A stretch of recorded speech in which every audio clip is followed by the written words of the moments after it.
Yeah, man, I cannot believe how dumb, absolutely dumb, an Eastern company like Bandai Namco is. There was a point in time, right? Like, I've been playing games for a very long time. When you would see Bandai Namco's name come up on a game that you were looking forward to, you would look at it, kind of side-eyed, okay? They were known for putting out those atrocious Pac-Man games. They were putting out some questionable DBZ titles back in the cut. They weren't exactly a high watermark. And then eventually they convinced From Software to get into bed with them, and now, well, over the past decade, they've kind of controlled the space. So to see them, be reigning on top when it comes to premier single-player experiences, even though I don't really like Souls-likes that much, to see them jump in bed full-throatedly, okay?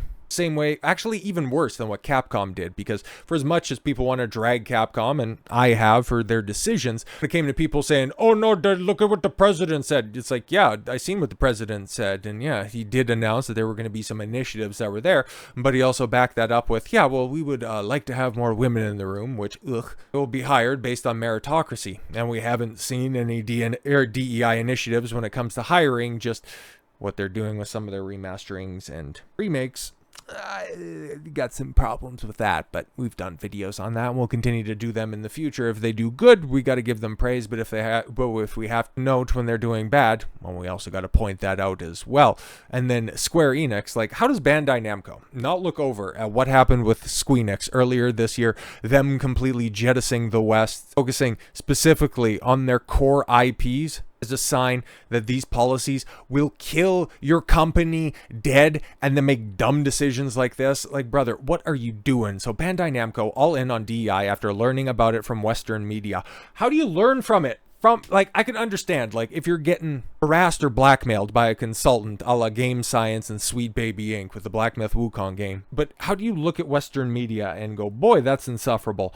We ought to institute a lot of those policies that made those pieces of media what they are. Yeah, we got to bring that over here to Namco. Okay, we got to do that. I realize that not being represented may nullify a person's existence, even to the point of discrimination. You have the DBZ license. Goku is loved the world over. How many Saiyans do you see walking around? How many people love Piccolo? Not too many jacked green guys with antennas I see walking around. Unbelievable. This is it's just emblematic. Oh, right, and Tekken. Like, Bandai Namco is killing it right now. And now the only thing that they're going to be killing is their own business practice. Bandai Namco rep has confirmed that after learning about the creativity killing concept of various Western sources, the Japanese-based video game developer is fully dedicated to promoting DEI within their games. And yeah, that's not fair. Okay, just putting a black guy on screen. Okay, Leroy's been around for a long time. And yes, his name is Leroy, for God's sakes. He's a beloved Tekken character, and he's cool as hell.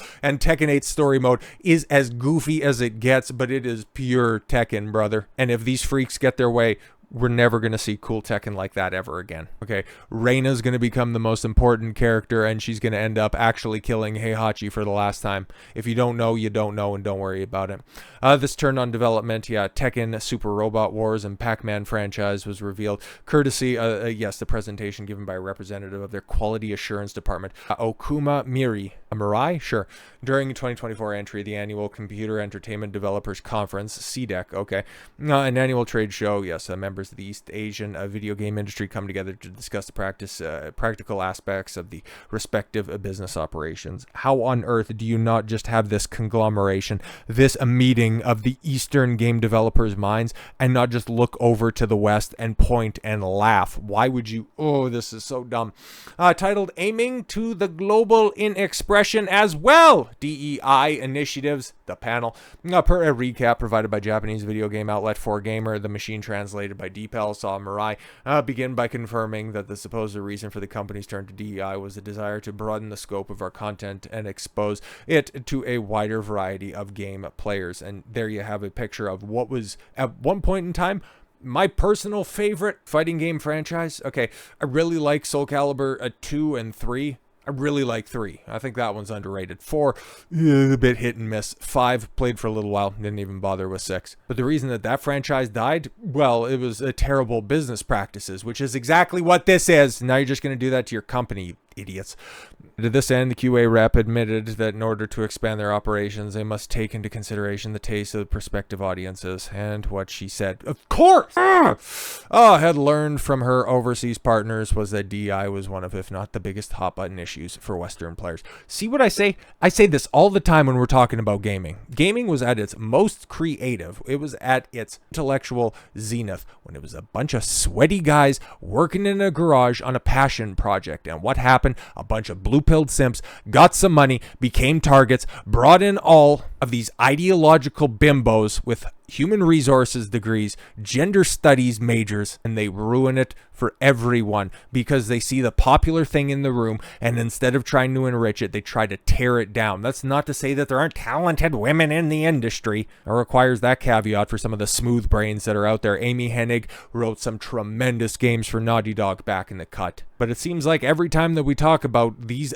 policies, these ideologies getting backdoored into industries, who's always the harbinger? It's always Karen or Cynthia traipsing into the ballroom. Curiously, Miura then put forth her working definition of DEI, which describes it as a state in which diverse individuals are respected and can demonstrate their abilities in a fair environment under fair conditions. And I'm sure that she fairly got the job that she fairly deserves because she didn't try to threaten her way into a bigger office. I guarantee that. With this in mind, the Bandai Namco rep then argued that while representation and diversity are not legally mandated in Western media productions, the concepts are still given proper weight when developing titles for release outside of Asia because of their inclusion would make a game or a given game more attractive to said audience. Cite the source specifically when. That sounds wonderful. It sounds magical. It sounds like exactly what these ideologues would peddle. Just point to one example when those policies are writ large.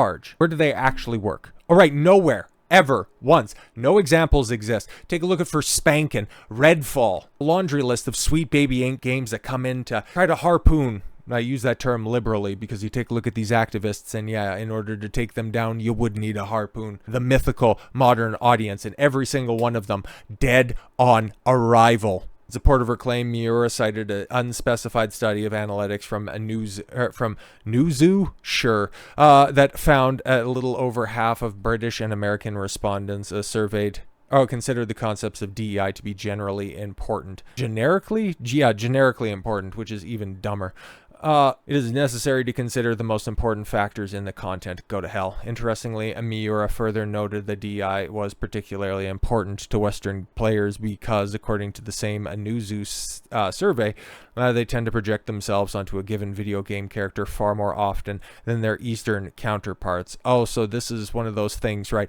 Because, okay, what was the trappings of early video games, the ones developed out in the East, okay? They would go ahead and just dumb down the difficulty options because those damn Westerners just aren't smart enough. They just aren't talented enough to play Super Mario Brothers 2, so we need to repackage Doki Doki Panic because those round-eyed thumbs, they don't move as fast as us over here in the East. They're just hearing secondhand from some huckster that they need to change things because they need to see themselves represented in games that have character creators. The hell are we doing? Miura next recalled, oh, I hate this lady, that their experience with DEI began during the development of Blue Protocol, okay, during which a player complained that they did not feel represented due to the game's original lack of black hairstyles in its character creator. Are you kidding me? That's when I realized that diversity matters and what diversity means. Oh my God.